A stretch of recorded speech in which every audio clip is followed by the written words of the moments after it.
Hi everybody, it's Jen. Welcome back to my channel, Hallmark Plus More, where we watch and talk about shows, movies, mysteries, Hallmark ornaments, and anything else that floats our boat. So today I'm going to be reviewing a Hallmark Channel original series called Chicken Sisters, Season 1, Episode 2. I also did a Let's Watch video of this episode back when I started my channel when it was originally on Hallmark Plus. But now that it's on the Hallmark channel, I just wanted to come back and kind of do a review of the episode. So before I get into the review, just want to say thank you to everybody who subscribes to my channel, likes my videos, leaves me comments. I appreciate it so much. If you have any questions or discussions or comments about the episode, you can leave them below. I love interacting with everybody.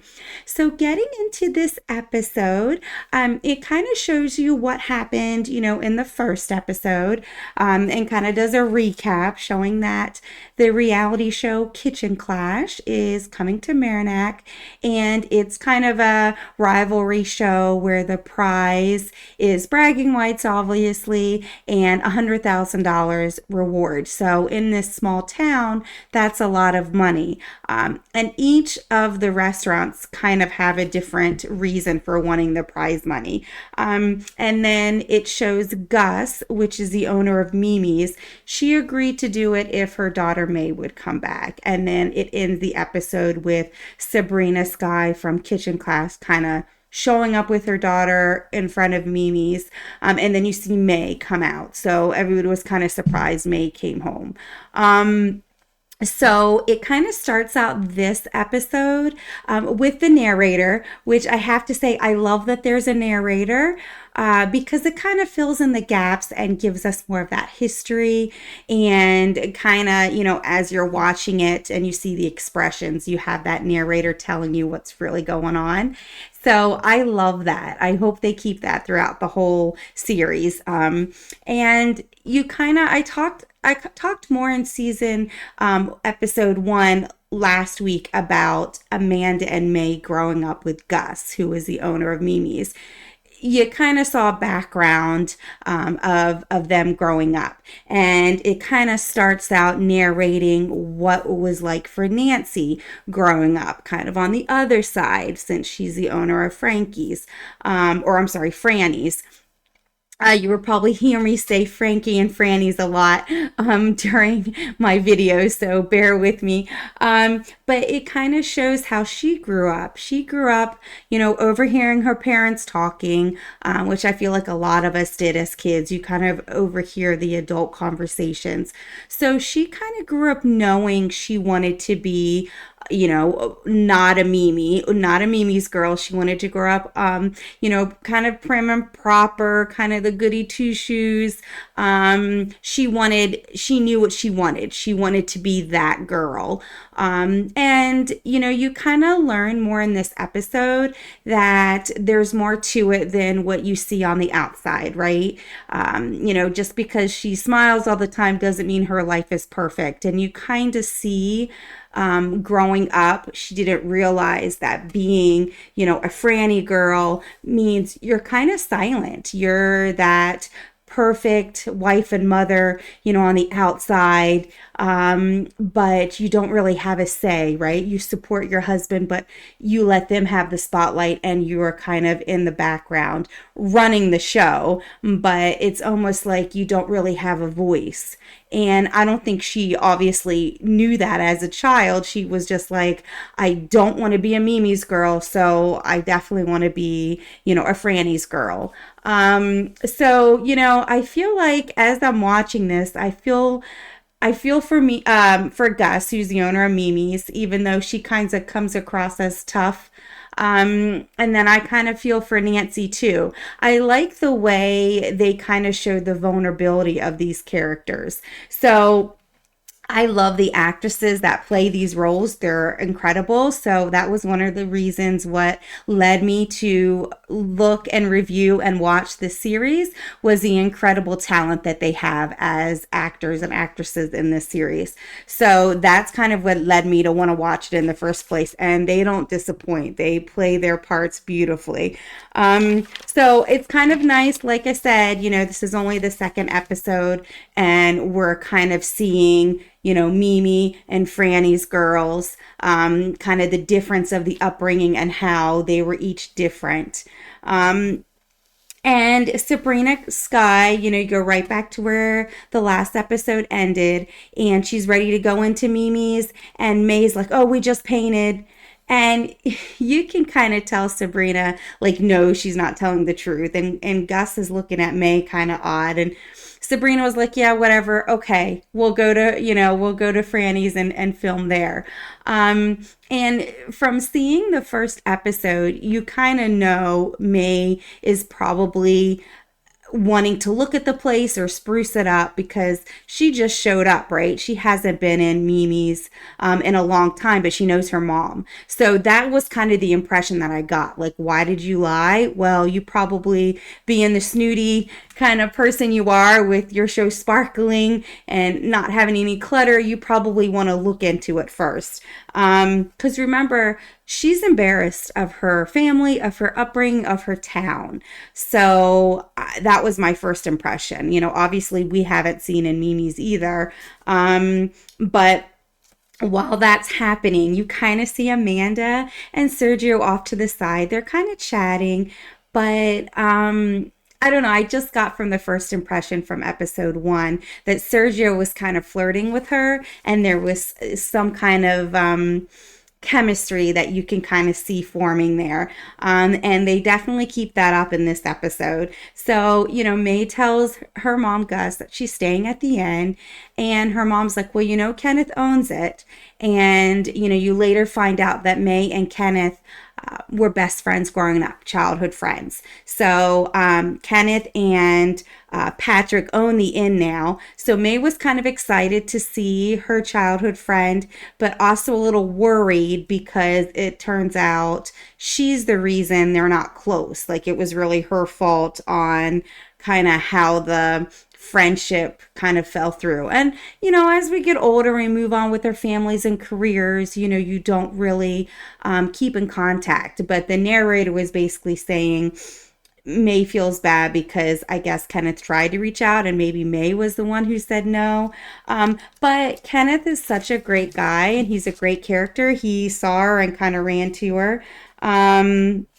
So, they instantly we're talking when she went to the end. So that was nice.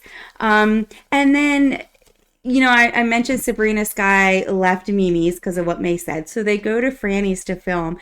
And Frank Jr. is just almost like a deer in headlights. Like and then once he does start talking, he just doesn't do well on camera. He kind of acts aloof and kind of silly. And so they're like, all right, well, we want to film Nancy, right? Sabrina Sky's like, we want to put Nancy on there.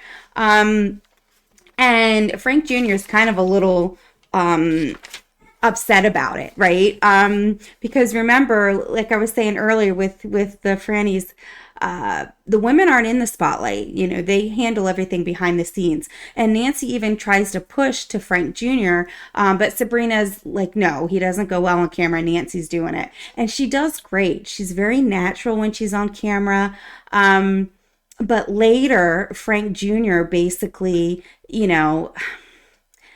I'm not a Frank Jr. fan. You're going to hear me say that. You heard me say that in episode 1. Don't like the way he kind of treats Amanda, and he treats his mom basically the same way, just disrespectful. And he basically says, well, Mom, you were a fool on camera. You looked, you should be ashamed of how you acted on screen. And Nancy was concerned, right? You kind of see that she coddles him. She really, kind of treats him like a baby. And he kind of disrespects her and talks back. And like I say, it kind of goes with how the narrator said it at the beginning. She is the wife and mother, and the men kind of are the more authoritative figures in the family and the business. So even though I didn't like the way he was talking to his mom, Nancy didn't seem to mind. I mean, she didn't like it, but it just seemed like that's the way it was, which is terrible. Nobody should ever talk down to anybody. But you see Nancy actually go to the cameraman and want to talk to Sabrina Sky to get off camera because she's believing her son. And if Frank is saying she's looking silly and obnoxious on screen, she wants to see it. And the cameraman shows her, like, look, the camera loves you. Look for yourself. And, Nancy sees herself on the camera and she doesn't look silly. She looks very genuine.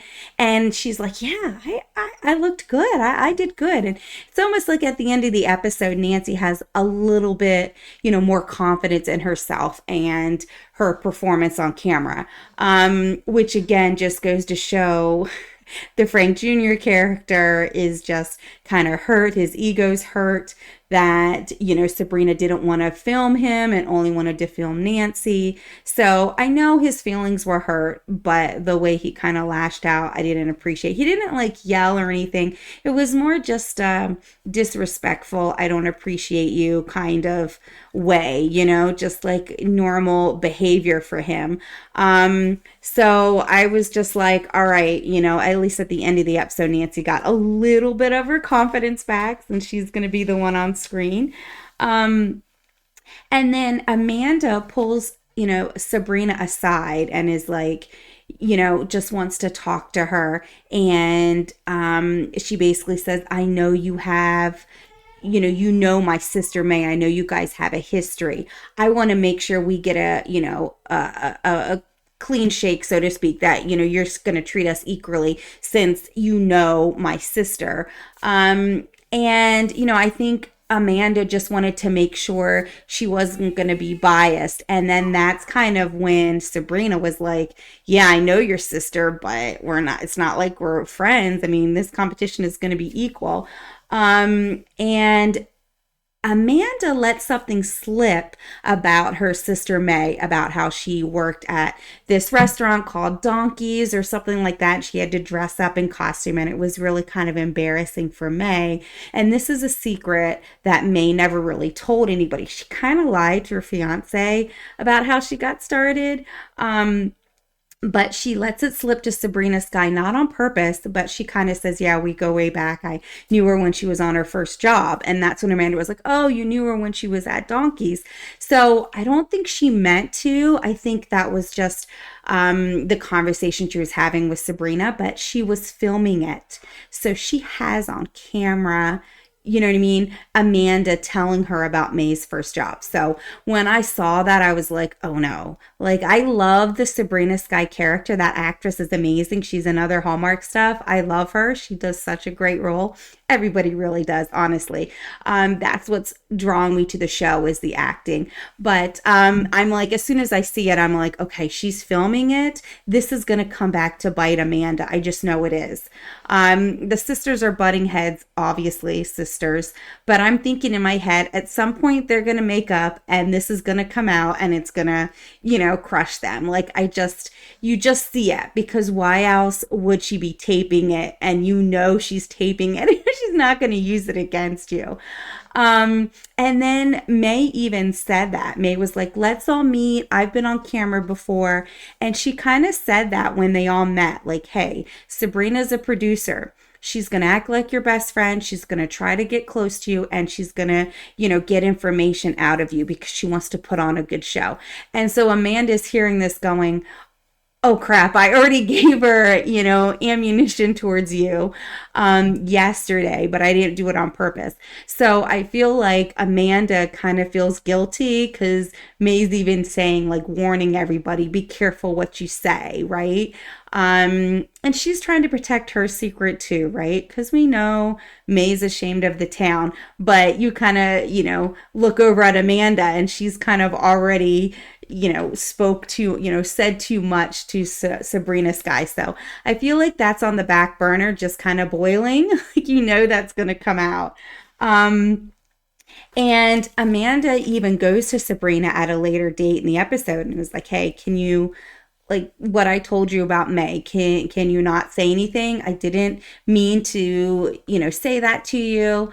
Can you keep it a secret? And Sabrina was like, no. Like, I mean, at least she was honest about it, but at least Amanda knows like Sabrina's probably going to use it at some point. Um, and, Kenneth, like I say, Kenneth kind of gives May a hug when she goes to the inn and says, hey, I'm going to paint Mimi's. And they kind of paint together. Like I say, Kenneth was her childhood friend and they get along. And they kind of talk a little bit about their childhood. She finds out that Kenneth lost his mom. It was a sad time, and they were kind of not speaking. And, I think May realizes like she should have kept in contact with them. And then they kind of argue. Obviously, Gus and May are going to butt heads because May wants to change things and make it look nicer for the camera. And Gus is very set in her ways. She's a hoarder. You saw the flashbacks. Like, she doesn't get rid of anything. She doesn't like change. So they kind of butt heads. And, that's kind of when she goes and talks with Kenneth.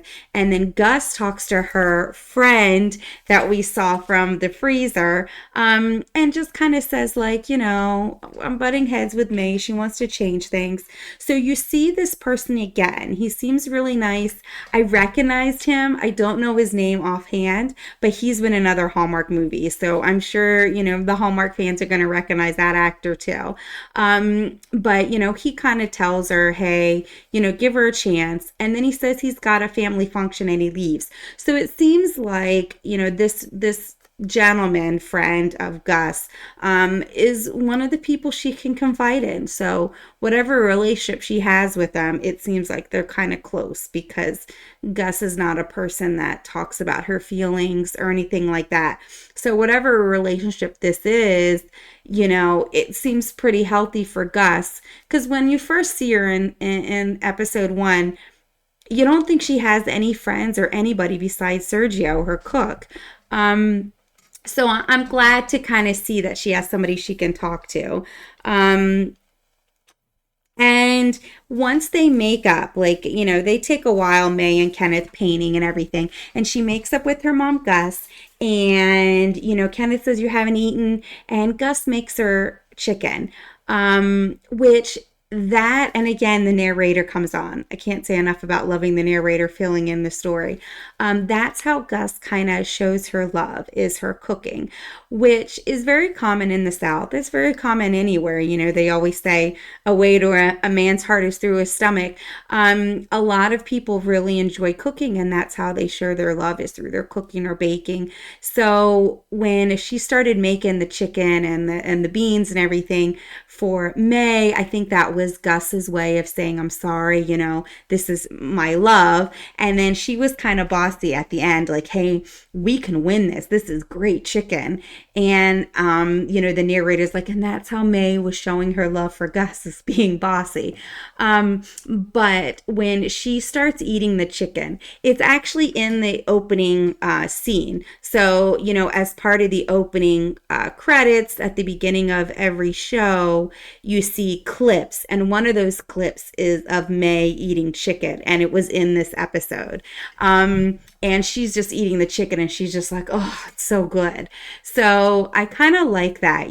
She's coming home. She's snooty, moving away as soon as she can. But she comes home and she's enjoying the food. So I just thought that was a great moment. And I like that that's one of the scenes that you kind of see in the opening clips of the show, because it's a sweet scene. And they kind of make up, which, like I say, you kind of see that soft side for Gus. That's how she shows her love, is through cooking. And Sabrina actually texts May and says, a little birdie, quote unquote, your sister told me about your first job. So that's the thing too. Like, Amanda let it slip. She felt bad about it. She goes back to Sabrina, please don't tell May, can we keep this a secret? And Sabrina basically says no. And then she actually tells May, like, hey, your sister told me about your first job. So now, now May's mad, right? Because now she thinks she's, okay with her sister, even though they're kind of at this, rivalry with the kitchen clash. And now she's finding out that Amanda went and told her not so friend, right? They're frenemies, about her first job. So she's really mad. She's still painting. She's drinking with Kenneth. And that's when she sees that from Sabrina. So I'm like, okay, this is not good because now she's drinking, right? And meanwhile, you know how I said Sabrina Sky brought her daughter with her. She kind of meets up with Amanda's daughter and like kind of shows her what to do around town. And they go and they try to buy alcohol. Sabrina Sky's daughter has a fake ID and they get caught. So now you've got, Sabrina Sky's daughter and Amanda's daughter. And this is when Amanda came to Sabrina and was like, please don't tell May about it. And when she tells her, like, please don't tell May about what I told you, Sabrina had already texted May. That's how sneaky she is. As much as I love the Sabrina character, she's very much a Hollywood producer. I'm going to do anything I can to get drama, to get good ratings for my show. And that's when they find out about their daughters. So they're already together. And Sergio is there, and he's like, I can drive you because Amanda doesn't, she walked there. Sabrina doesn't have a car. So Sergio is driving them to this convenience store where they're basically being held or, being arrested for underage drinking with their ID. So they convince the cop, not to arrest the girls. But yeah, so Sergio drops them all off. And, they kind of talk like, hey, I'm going to have to talk with you since you got arrested. But then Amanda goes to Sergio, can you drop me back off, at the restaurant? I want to talk to May. So Amanda still has this weighing on her. Like she wants to tell May, hey, I told Sabrina your secret. I just want to let you know. I feel like that's what she wanted to tell her. So meanwhile, while they're in the car together, just the two of them, of course, there's kind of that chemistry there. And before they left, Sabrina picked up on it. Because remember, I told you Sergio drove Sabrina and Amanda to where the kids were being held for the underage drinking or buying the liquor. And she could see it. Like there's one scene where you see Sabrina kind of look over at each other. And I'm like, is she seeing this? Because I saw it right away. It was obvious to me that there was some kind of flirtation, some chemistry going on with them. And Sabrina noticed it right away. And she said that. She was like, I'm going to do you a solid. I'm not going to talk about this little chemistry you have with Sergio. And Amanda was like, what? So she's realizing in her head, like, I didn't realize it was that obvious because she's married and she doesn't, and Sergio's the rival, right? So they're talking in the car together and they talk about, how she's a vegetarian, but she draws chickens. So growing up, she didn't eat chicken, but she was always around it because her mom was Gus and she used to draw. So then you find out like the sign for Mimi's is a picture of a chicken and that's her drawing. So they kind of have a sweet moment while Sergio and Amanda talk about her drawing. And they go back and you see kind of, you see May, like I said, she's drinking, she's painting, and you see her kind of walk outside and she's obviously intoxicated and she's got the paint. And I'm like, okay, what is she going to do? And you kind of see the very last thing. You don't see her do it, but they get out of the truck and she is like trying to apologize to her, and that's when they see it. And the Mimi sign has yellow paint all over it. So the chicken, that's the drawing for the Mimi sign, now has yellow paint on it. So you don't physically see May throw the paint on there, but I mean, they imply it. She's drunk. She sees the message from Sabrina saying that her sister told her about her secret, her first job that's embarrassing, and she's been drinking. She stumbles outside with yellow paint, and there's yellow paint on the sign. So I feel like maybe they'll show the scene in the next episode, but they're letting you believe that she did it. And then obviously Amanda gets mad. She's there to, confess and talk to her sister, and she sees that. So she has the slushy in her hand and she throws like her slushy on top of it. So now you've got a bunch of yellow paint, and now you've got like red or pink, slushy drink on top of it. So, I mean, I think Amanda was hurt because she was ready to tell May. She doesn't know why May was so angry, on why she destroyed the sign, but she threw paint on it and then she wrote a big M, I guess, for Mimi. And that's kind of where it ends. So, like I say, it is kind of implied that May did it. Now, whether May and Amanda are going to talk about this thing that they're so angry about, or should I say May is, we don't know. We just know that the cat is out of the bag. Sabrina is basically trying to do good publicity. She didn't like Frank Jr. He looked kind of stupid in front of the camera, so Sabrina gets Nancy to do it, which causes conflict between Frank Jr. and Nancy. And then she tells May what Amanda told her that she knows about her first job. That's causing conflict right there. So, and she sees the chemistry between Amanda and Sergio, which she said she wasn't going to do anything about. But hey, that would make for great TV, right? If one of the rivals is kind of flirting with the other rival's cook, which is also your mom. So we will see. As much as I like Sabrina Sky, she is definitely making sure she's bringing the drama. But remember, she has a teenage daughter too. So I like that brings that into the mix, because we're vulnerable with our kids, right? So I feel like at some point, maybe Amanda can leverage with her if they're teenagers, talk or whatever that is. Or maybe it'll turn out to be bad for Amanda and maybe the teenager will get leverage more on her. I don't know. But it's definitely interesting. I'm excited to see where the next episode goes. Because obviously we're going to know, about the sign, and we're going to talk about the sign because, I'm sure Gus is going to have some words about it. So definitely a lot of drama. I kind of like the little chemistry between Sergio and Amanda. However, she's married. So, I mean, I'm not going to give you a pass to cheat on your husband. Even though I don't like Frank Jr., I think, he's not a nice person and he doesn't appreciate or respect the women in his life.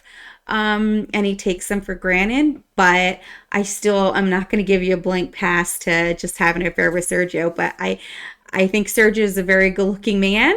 So I don't mind the scenes he's in. I kind of like how he's kind of has that chemistry with Amanda, and I want to see where that goes.